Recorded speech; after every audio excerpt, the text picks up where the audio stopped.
la ciudad y una máxima para hoy prevista en 26 grados. Bueno, vamos a hablar de las cuestiones lindas que tienen que ver en este caso con nuestra ciudad.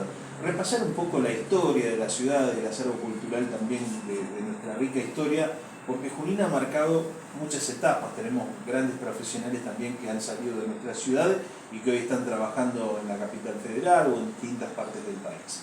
Para hablar un poco de todo esto y desde los inicios de Junín, porque es un reconocido periodista de nuestra ciudad, ha trabajado en esta casa muchos años también, estoy hablando de Roberto Torres, que además guarda una rica historia de todo lo que tiene que ver con Junín. Roberto, ¿qué tal? Buen día, ¿cómo estás? Bueno, Guillermo, buenos días.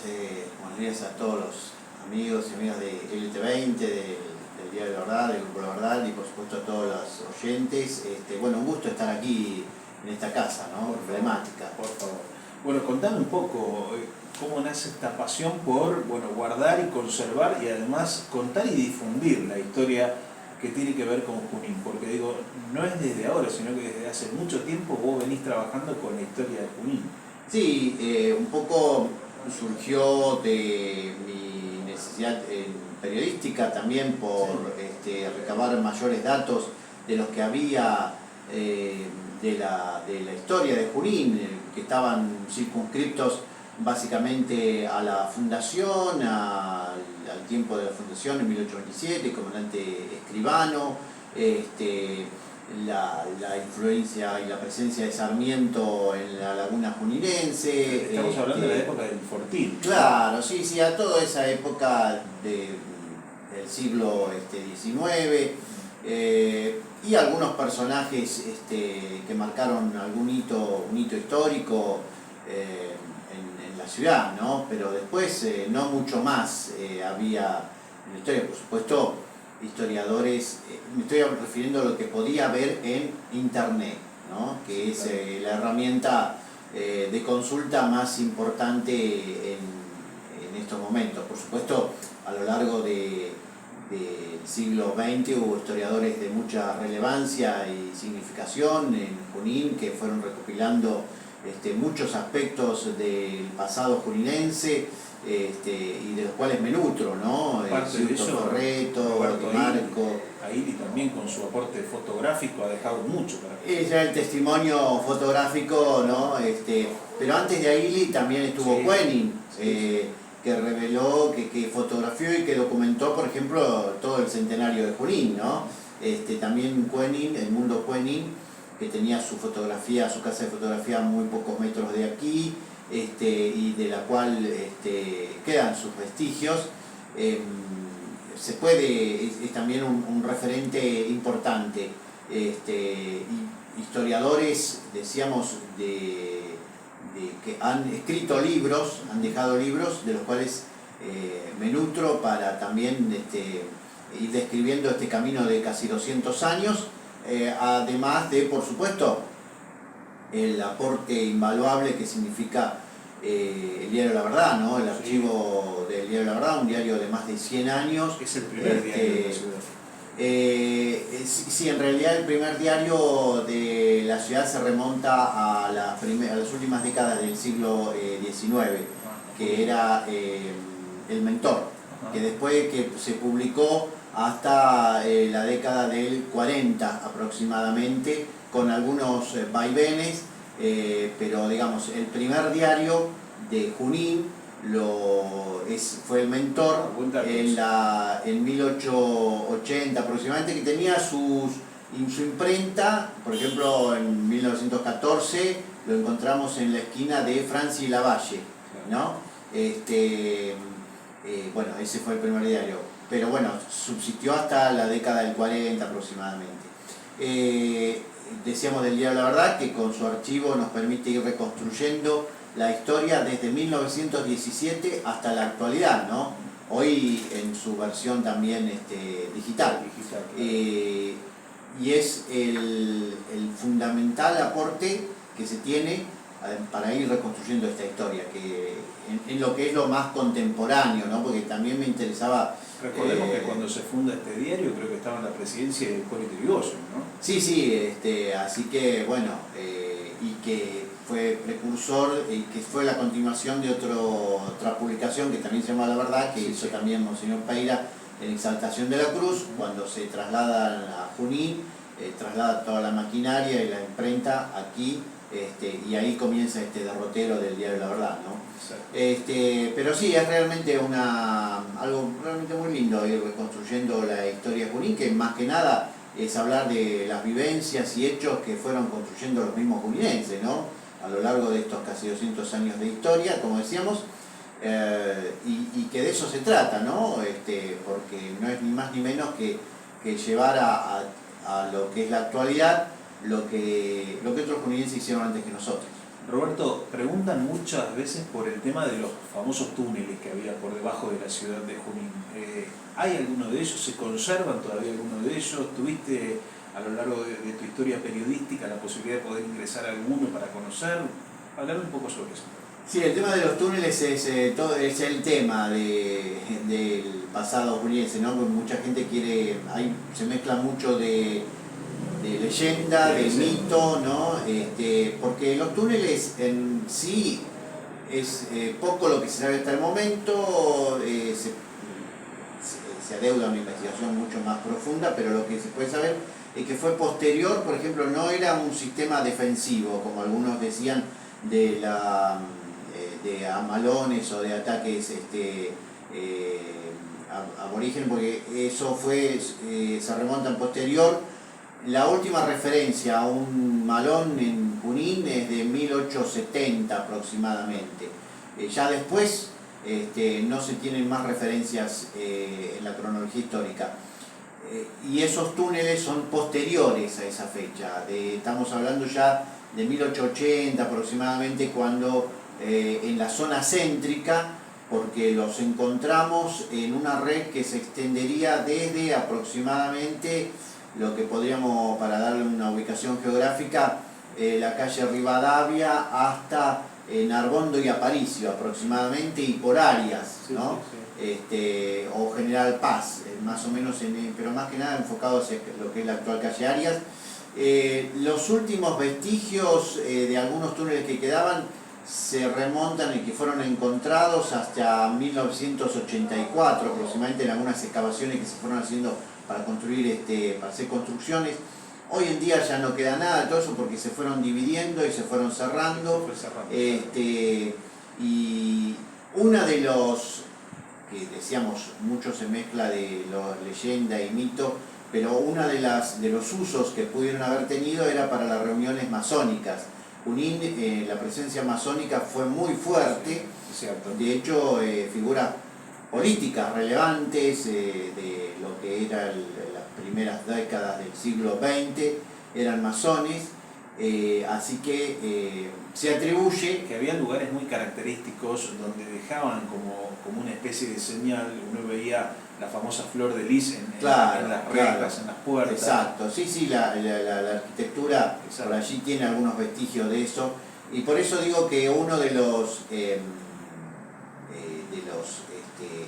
usos que se le atribuyen a esos túneles era para esas reuniones masónicas. Después algunos por ahí le quieren dar otro uso, como algo más de encuentros románticos clandestinos, etc. Pero eso, bueno, no hay fehacientemente que sea así, ¿no? Pero a eso me refiero del tema de las reuniones masónicas. Por ahí ese es uno de los usos que se daban, ¿no? Uno de los túneles que sí está todavía es el del ferrocarril, que pasa por debajo del ferrocarril, ¿no? Sí, pero nada tiene que ver con esta red de túneles que estábamos haciendo mención. El túnel que está en desuso era de la puerta norte y hacia otras puertas que sobre calle Jorge Newbery, que después ahí se bajaba los trabajadores ferroviarios y se iban cada uno a sus secciones dentro de lo que era el amplio predio de los talleres ferroviarios. Hoy eso está abandonado con el cierre de los talleres ferroviarios en 1992. Se dejaron de utilizar. Las últimas fotos que yo recuerdo haber visto estaban llenos de agua, estaban prácticamente intransitables, y era eso, ¿no? La utilidad de distribuir de que los trabajadores fueran desde la puerta de ingreso a su lugar de laburo, fueran cada uno a sus secciones para desarrollar la actividad cotidiana y después volver a la hora de la salida, ¿no? Ahora, Roberto, hay algo muy característico, que cuando viene alguien a Junín y lo primero que observa al caminar por lo menos en las calles céntricas como Roque Sáenz Peña aquí en el centro de Junín, observa la arquitectura. Junín tiene una característica de tener una arquitectura muy linda, por lo menos cuando uno va mirando ve balcones de otras décadas, ve no sé, construcciones de años anteriores que realmente son fantásticos y que hoy uno dice, bueno, esa arquitectura es maravillosa.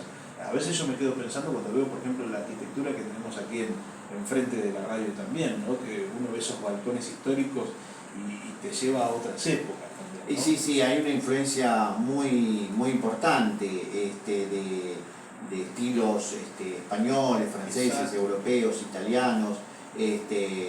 Inclusive, por ejemplo, el Club Social, que fue inaugurado, Es cierto. el edificio del Club Social que fue inaugurado para cerca del centenario de Junín, algunos de sus mosaicos, de sus azulejos, etcétera, fueron traídos desde España, en barco, hoy difíciles de reemplazar en caso de que sean rotas, ¿no? Pero sí, tiene una característica arquitectónica muy importante. En menor escala, por ahí se asemejan algunos edificios y estructuras de Capital Federal, por ejemplo, ¿no? Está también eso, también tiene esa influencia de la cercanía que había con Capital Federal. Muchos materiales eran traídos por ferrocarril, por tren, así que esa cercanía con la ciudad de Buenos Aires hizo también que tuviera una influencia arquitectónica muy importante y se quisieran recrear la alta sociedad juniense de fines del siglo XIX y principios del siglo XX, que es de donde datan la mayoría de las construcciones que sobreviven hoy en el centro juninense. Le quiso dar a sus construcciones familiares, reproducir algunos estilos palaciegos o de casas de alta sociedad aquí en Junín, ¿no? Como también todo lo que tiene que ver con la cultura, por ejemplo el cine Crystal Palace, donde estuvo Gardel también, y hoy conserva unas placas en la puerta, hay un importante comercio en ese lugar también. Digo, todo lo que tuvo que ver con la cultura, también Junín fue el epicentro de todo eso. Y sí, precisamente fue muy bendecido también por esto que hablábamos, de la cercanía con Buenos Aires. Muchísimos cantantes, como decías, Gardel, pero muchos otros también, tangueros de renombre de la primera mitad del siglo XX, llegaron a Junín para actuar. Tuvo lugares Junín muy emblemáticos. El Prado Español, por ejemplo, fue un lugar de concentración que se erigía, era un parque enorme de importantes dimensiones en lo que hoy está precisamente el barrio Prado Español, que tenía una puerta de ingreso por calle 12 de octubre, casi Aristóbulo del Valle aproximadamente, hasta lo que hoy es la avenida Circunvalación, y se extendía desde aproximadamente la continuación de Primera Junta hasta cerca de la calle Club Junín, aproximadamente por ahí. Y era un predio muy importante el Prado Español, que era donde se hacían romerías, fue creado por la Sociedad Española, sí, ¿no? Lugares de encuentro, picnic de la primavera, las orquestas típicas de Junín en esta época también fueron muy importantes. La otra vez hablaba también los carnavales, en su momento, en las primeras 3, 4 décadas, 5 del siglo XX también fueron muy importantes. Hubo toda una movida cultural. Hay teatros que han desaparecido. Estaba el Teatro Español, el teatro que pertenecía a la Sociedad Española, donde hoy está la Sociedad Española. Estaba ahí en calle Narbondo, al lado de lo que es lo que era la Escuela de Comercio, la histórica Escuela de Comercio, el edificio que también pertenece a la Sociedad Española, que siempre estuvo vinculado a establecimientos educativos y que data de fines del siglo XIX. La construcción es una de las construcciones más viejas de Junín, del centro. Y decíamos, el Teatro Español, por ejemplo, fue otra de los lugares de cultura que, bueno, ya no están, pero que fue un lugar muy importante. El Teatro Víctor Hugo, aquí de la Alianza Francesa sobre calle Rivadavia, sí, claro. también, que ya no está, pero fue muy, muy emblemático en lo que era la cultura de la primera mitad del siglo XX. Es decir, el cine, bueno, el cine también, lugar de encuentro, el cine Ambos Mundos, que estaba donde ahora, a muy pocos metros de la radio, aquí en Remedio de Cabeza San Martín y San Peña. Bueno, el cine fueron guaraní, sales, el cine guaraní, por supuesto allí en calle España, San Andrés. el cine San Andrés en calle Primera Junta, ya más de la década del 80. La cultura siempre fue muy importante en Junín, la cultura y sus diversas expresiones artísticas, ¿no? Vinieron compañías de teatro muy importantes, internacionales también. Uno va repasando las crónicas sociales de la época que reflejaba el diario La Verdad, por ejemplo, y se encuentra con la llegada de elencos teatrales muy importantes por el tren. O sea, todos llegaban desde vía ferrocarril, ¿no? Ahora, que la comunicaba, había muchísimas frecuencias por día que la comunicaban con Capital Federal, de allí ese flujo tan importante. Roberto, también digo, el tema de la comunicación, de los medios de comunicación en la ciudad también ha sido, me parece, algo fundamental para esta ciudad. Fue como la piedra fundacional también, porque los primeros medios de comunicación en esta ciudad tuvieron su lugar preponderante, ¿no? Tanto la radio, los diarios, los canales de televisión también, que hoy, bueno, hay uno de los canales más antiguos en la ciudad que es la señal de Canal 10 también. Digo, canales que han marcado, radios que han marcado el corazón de las personas, los diarios, los medios de comunicación y los comunicadores que han dejado mucho recuerdo también en el inconsciente de las personas. Sí, Canal 10 precisamente cumple 40 años ahora, este año, No es y no es poca cosa con lo que han sido los vaivenes económicos también, ¿no? Que claro, los medios de comunicación lo sufren mucho. Pero precisamente también por esa importancia que Junín yo lo considero como una capital regional, ¿no?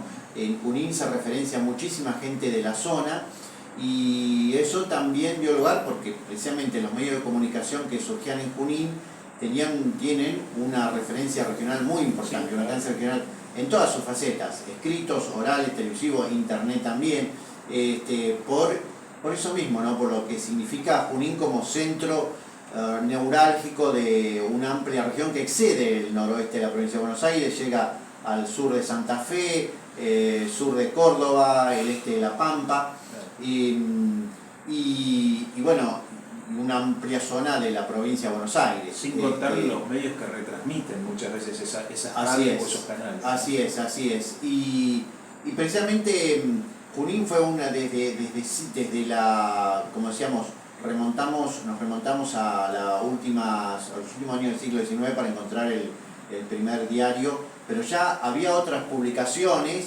que inclusive barriales, que reflejaban la cultura y lo que era la vida social de cada sector de la ciudad. Los barrios de Junín también fueron muy importantes en ese desarrollo, porque además de tener, estoy hablando de una sociedad de mediados del siglo XX, además de tener su club, también tenían su biblioteca barrial, tenían su medio de comunicación. El barrio Belgrano tenía un diario fundado por Pascual Sirigliano, ¿no? Tierra del Fuego, y así cada barrio, el barrio del Picaflor también tenía una publicación periódica, por ejemplo, y que reflejaban la vida social de cada sector de ese momento, años 1900, 1910, 1920. Vos decías algo muy importante referido a los medios de comunicación y me parece que creo que forma parte de esta actualidad y de este contexto en el cual vivimos. Digo, muchos medios de comunicación a lo largo de la historia han sobrevivido a distintos gobiernos políticos, dictaduras, un montón de cosas. En Junín nos pasa eso también, pero también a las distintas gestiones que han ido pasando por los medios de comunicación. Este es el caso este medio de comunicación, es ese caso, por ejemplo, digo, la radio que ha sido fundada en el año 70, que el próximo abril cumple 55 años también, es uno de los íconos también de la comunicación. Fue la primera radio de amplitud modulada, sigue siendo la única radio de amplitud modulada en la ciudad, y podríamos decir fue la madre, la precursora de todo el resto de los medios radiales en la ciudad, ¿no? Y gran parte de la región también, porque digo, Junín ha marcado también toda una época con la comunicación en radio. Sí, y que además se supo adaptar a los cambios tecnológicos, que no es poca cosa, porque, por ejemplo, cuando llegó la televisión todos hablaban del fin de la radio, y sin embargo no fue así, se reconvirtió.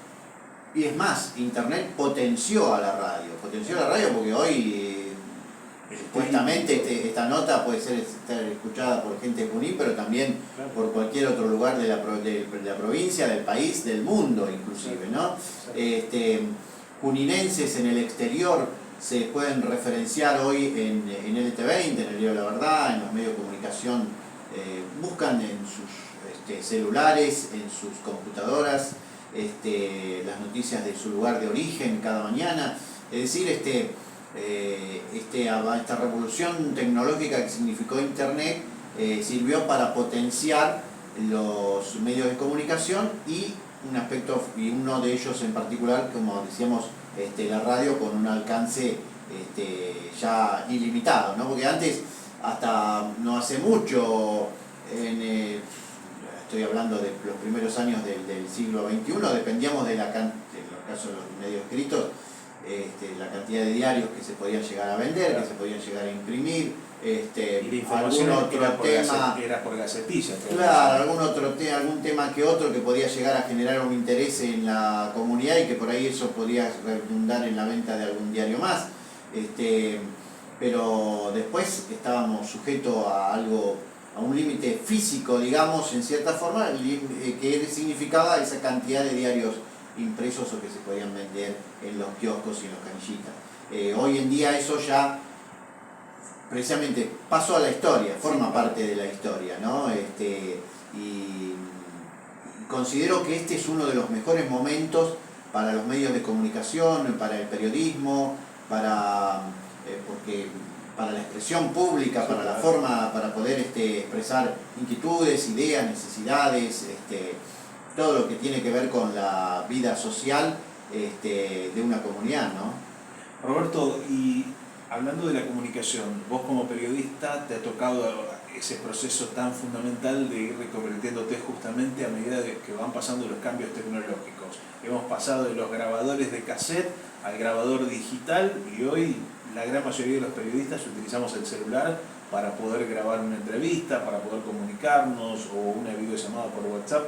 Digo, la tecnología también ha simplificado mucho el hecho de la comunicación, pero también ha dado nuevas posibilidades a que los periodistas se vayan reconvirtiendo también en la forma de comunicar. Sí, que eso es lo más importante y lo que nos mantiene vigentes, porque cuando yo me inicié en el periodismo, como decías vos, Guille, dependíamos del grabador, la tradicional grabadora tecla, que por ahí lo pueden buscar, googlear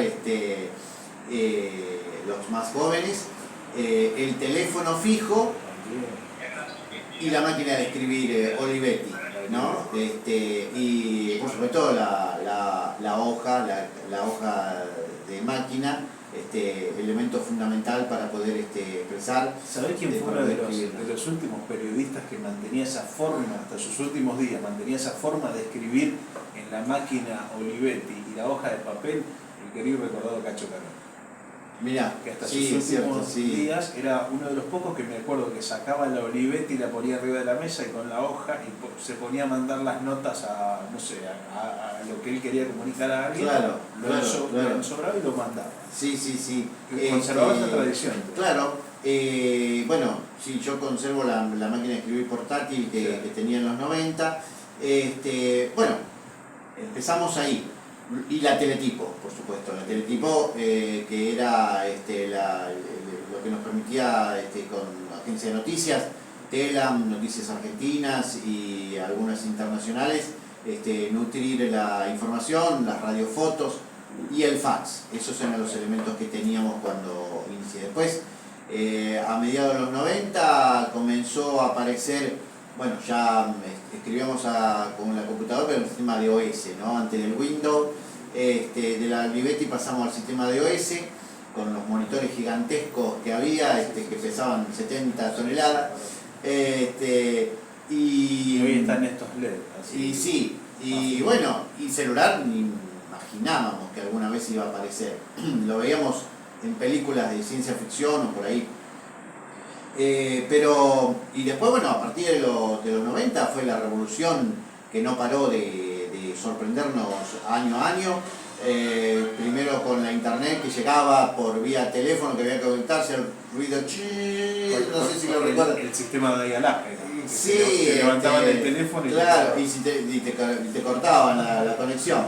Y después fue evolucionando, llegó Windows, llegó internet, la posibilidad de fotos, y hoy en día, por ejemplo, para quienes hacemos periodismo digital, nos parece maravilloso poder hacer o hacer un vivo con alguien en México, por ejemplo, cubriendo alternativas, que eso era solamente antes algo que lo podía hacer las grandes cadenas nacionales, TN, CNN, etcétera, etcétera. Y hoy lo podés hacer tranquilamente vos para el medio digital para el cual trabajé, para la radio, podés tener una de estas comunicaciones, podés estar por eso digo que es brillante y inimaginable. Y antes de cerrar, Roberto, permitime, no hay que olvidarse también, porque vos formaste parte de esa vieja guardia de la comunicación, el periodista corría el riesgo de que vayas a una conferencia de prensa y el cassette te falle la cinta, o te coma la cinta o te quedes sin pilas, o te pasaban esas cosas también. Hoy ha pasado. Hoy avanzó todo tanto que... o ir con la máquina de foto y quedarte sin rollo. O que se te vele el rollo. O que se te vele el rollo, o que no te salga ninguna foto. Cubrir un incendio, por ejemplo, un hecho policial que requiere gatillar varias veces, para tratar de encontrar alguna foto, y cuando ibas a revelar el rollo, te encontrabas con que ninguna servía, o tenías que hacer una magia ahí para poder, no había escaneo, no había nada que te salvara.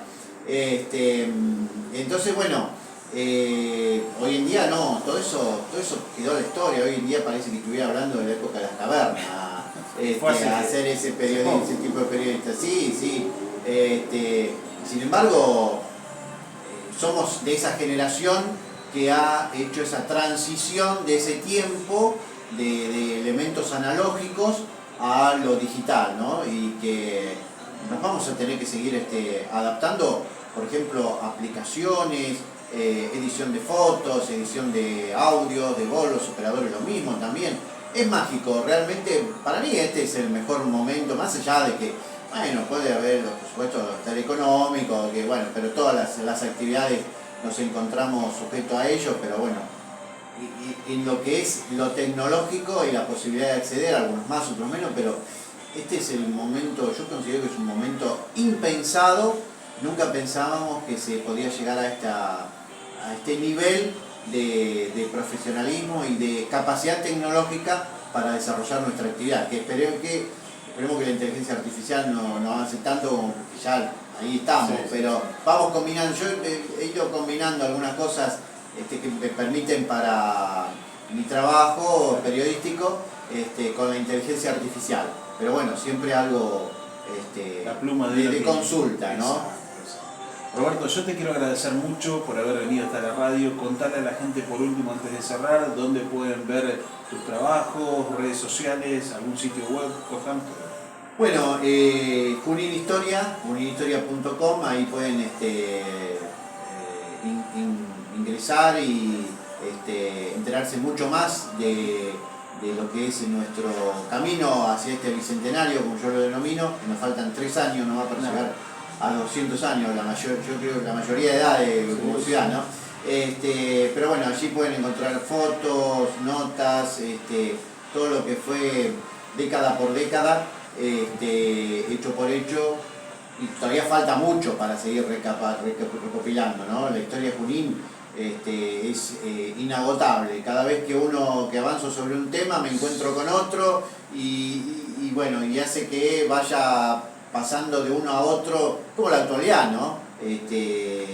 Pero también el pasado de Junín es muy rico en hechos y elementos, y allí en juninhistoria.com y en las redes sociales, está en Instagram, en Facebook, en Twitter también, bueno, la gente puede ingresar y enterarse mucho más. Gracias Roberto, como siempre, y un abrazo grande. Gracias por haber venido. No, por favor, gracias a ustedes por la invitación. Es un gusto para mí siempre estar en esta casa. Es un placer. Ahí estaba Roberto Torres, periodista e historiador de nuestra ciudad, también hablando con nosotros en el aire de la radio. Leandro, nos vamos. Un placer, como siempre, Guilla, hasta mañana. Mi nombre es Guillermo Villarroel, amigo de todos ustedes. Miguel Chapur estuvo en la puesta en el aire y supervisión técnica. Nos encontramos mañana, pasada las 10, en el aire de LTV.